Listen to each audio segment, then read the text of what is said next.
Olá, tudo bem? Meu nome é Júnior Duarte e faço parte do time da JMV Technology.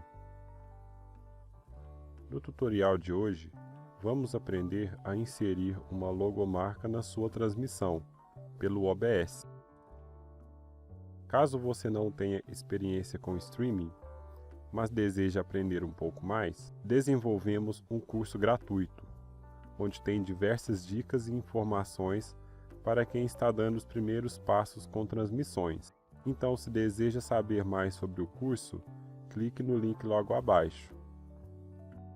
O OBS já está na minha tela e inseri um vídeo de exemplo. Na aba Fontes, clico em Mais e depois em Imagem.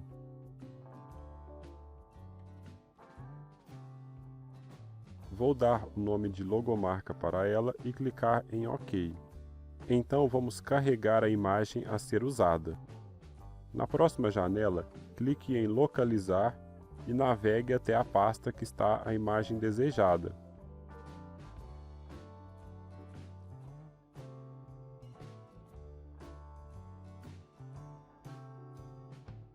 E clique em Abrir. A imagem irá aparecer na tela, então eu ajusto para deixar no tamanho adequado.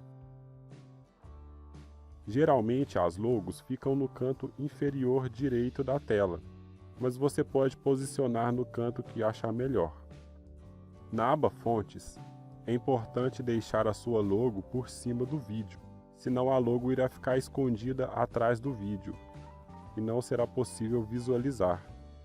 Então depois basta clicar no botão Transição para as edições serem enviadas para a tela Programa, que é a tela de transmissão.